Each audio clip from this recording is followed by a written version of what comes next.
برِ صغیر کی تاریخ میں ایک ایسی سلطنت گزری ہے جس نے 300 سال سے بھی زیادہ عرصے تک اس خطے کی تقدیر لکھی۔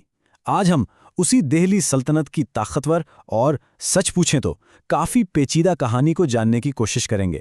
جی ہاں، 1206 سے 1526 تک، یعنی پورے 320 سال، جس صرف ایک سلطنت کا دور نہیں تھا بلکہ ایک ایسا وقت تھا جس نے اس خطے میں فن تعمیر سے لے کر زبان تک اور حکومت کرنے کے انداز پر ایسے گہرے اثرات چھوڑے جن میں سے کئی آج بھی ہمیں نظر آتے ہیں۔ تو اس عظیم سلطنت کی کہانی کو ٹھیک سے سمجھنے کے لیے ہم اس کے سفر کو 5 حصوں میں دیکھیں گے۔ سب سے پہلے اس کی بنیاد کیسے رکھی گئی، پھر یہ ایک ناقابل تسخیر طاقت کیسے بنی، اپنے عروج پر یہ کیسی نظر آتی تھی، پھر اس کا زوال کیوں ہوا، اور آخر میں اس نے اپنے پیچھے کیا میراث چھوڑی۔ اچھا، تو سلطنت کی کہانی کا آغاز ہوتا ہے محمد غوری کی فتوحات سے، لیکن یہاں دلچسپ بات یہ ہے کہ ان کی وفات کے بعد ان کے ہی ترک غلام جنرلوں نے اقتدار سنبھالا۔ اب یہ کوئی عام غلام نہیں تھے بلکہ اعلیٰ تربیت یافتہ فوجی کمانڈر تھے جنہیں مملوک کہا جاتا تھا، اور انہوں نے ہی اس سلطنت کی بنیاد رکھی۔ اگلے 320 سالوں میں دہلی پر ایک نہیں بلکہ 5 مختلف خاندانوں نے باری باری حکومت کی۔ مملوک، خلجی، تغلق، سید اور آخر میں لودھی، ہر خاندان نے سلطنت کی تاریخ میں اپنا ایک الگ باب لکھا۔ تو سب سے پہلے مملوک خاندان، جس کی بنیاد قطب الدین ایبک نے رکھی۔ انہوں نے نہ صرف دہلی کو دارالحکومت بنایا بلکہ مشہور زمانہ قطب مینار کی تعمیر بھی شروع کروائی، اور اسی دور میں رضیہ سلطانہ جیسی حکمران بھی سامنے آئیں۔ اور سوچیں، اس قدامت پسند دور میں ایک خاتون کا تخت پر بیٹھنا کتنا بڑا انقلابی قدم ہوگا۔ چلیں اب کہانی کے اگلے مرحلے کی طرف بڑھتے ہیں، جہاں سلطنت نے اپنی فوجی طاقت اور خلجی خاندان کے تحت تیزی سے پھیلاؤ پر توجہ مرکوز کی۔ ذرا سوچیں، یہ وہ وقت ہے جب منگول ایک ایسی آندھی تھے جن کے سامنے بڑی بڑی سلطنتیں ریت کی دیوار ثابت ہو رہی تھیں۔ تو سوال یہ تھا کہ کیا برِ صغیر کا مقدر بھی یہی تھا؟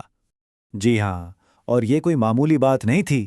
دہلی سلطنت تاریخ کی ان چند طاقتوں میں سے ایک تھی جس نے بار بار منگول حملوں کو نہ صرف روکا بلکہ انہیں شکست بھی دی۔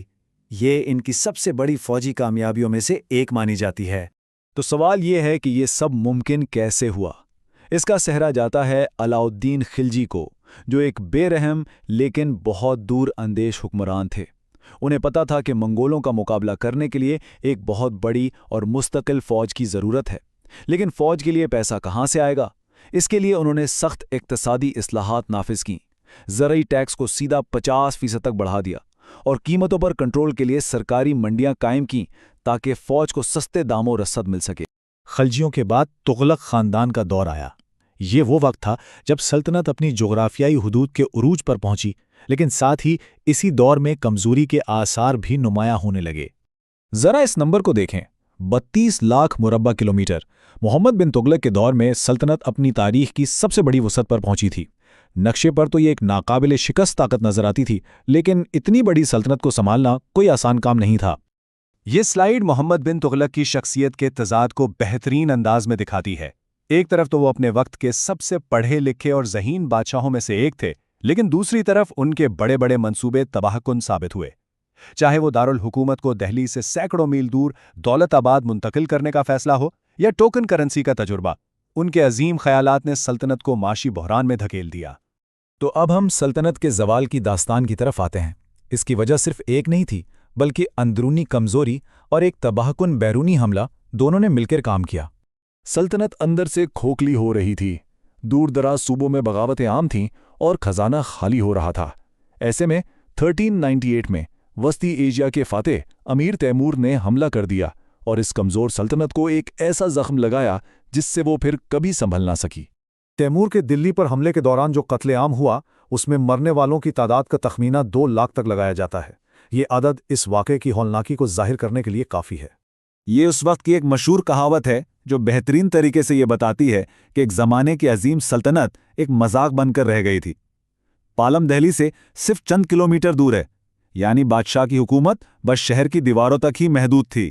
سلطنت کا سیاسی وجود تو تقریباً ختم ہو گیا، لیکن اس کی کہانی یہاں ختم نہیں ہوتی۔ اب ہم دیکھیں گے کہ ان 300 سالوں نے برصغیر کی ثقافت، فن تعمیر اور سماج پر کیا دیر پا اثرات چھوڑے۔ سلطنت کا آخری دور لودھی خاندان کے ساتھ آیا، لیکن 1526 میں پانی پت کی پہلی جنگ میں بابر نے ابراہیم لودھی کو شکست دی اور اس کے ساتھ ہی دلی سلطنت کا خاتمہ ہوا اور ہندوستان میں مغل سلطنت کی بنیاد پڑی۔ اپنے 320 سالہ دور میں سلطنت نے بر صغیر کو ہمیشہ کے لیے بدل دیا۔ اس نے اس خطے کو باقی اسلامی دنیا سے تجارتی اور ثقافتی طور پر جوڑا، جس سے نئے خیالات اور ٹیکنالوجی یہاں پہنچی۔ اسی دور میں فارسی اور مقامی بولیوں کے ملاپ سے ایک نئی زبان ہندوستانی نے شکل لی اور ایک نیا انتظامی ڈھانچہ متعارف کرایا گیا، جسے بعد میں مغلوں نے بھی اپنایا۔ سلطنت کی سب سے نمایاں میراث شاید اس کا فن تعمیر ہے۔ یہ وسطی ایشیائی اور ہندوستانی طرز کا ایک منفرد ملاپ تھا، جسے آج ہم ہند اسلامی فن تعمیر کہتے ہیں۔ قطب مینار، علائے دروازہ اور قوت الاسلام مسجد جیسی عمارتیں اس دور کی شاندار مثالیں ہیں۔ ان میں ہمیں نئی ٹیکنیکیں نظر آتی ہیں، جیسے حقیقی محرابیں، لیکن ساتھ ہی یہ بھی ایک حقیقت ہے کہ کچھ عمارتوں کی تعمیر میں تباہ شدہ مندروں کا مواد بھی استعمال کیا گیا، جو اس دور کی ایک متنازع حقیقت ہے۔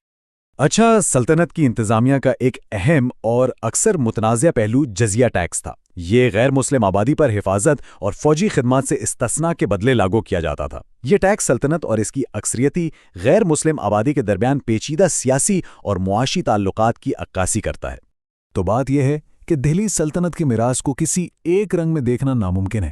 یہ ایک بہت ہی پیچیدہ تصویر ہے۔ ایک طرف ثقافتی ملاپ ہے تو دوسری طرف وحشیانہ فتوحات بھی۔ تاریخ میں مندروں کی تباہی کے واقعات بھی درج ہیں، لیکن ساتھ ہی کچھ سلطانوں کی طرف سے ان کے تحفظ اور مرمت کے احکامات بھی ملتے ہیں۔ یہ تضادات ہی اس دور کی سچی کہانی بیان کرتے ہیں۔ اور آخر میں یہ سوال سوچنے پر مجبور کرتا ہے کہ تاریخ کے یہ واقعات، جہاں کچھ نیا بنا اور بہت کچھ تباہ بھی ہوا، آج بھی جنوبی ایشیا کی شناخت اور سیاست پر کس طرح اثر انداز ہو رہے ہیں۔ یہ ایک ایسی میراث ہے جو آج بھی زندہ ہے۔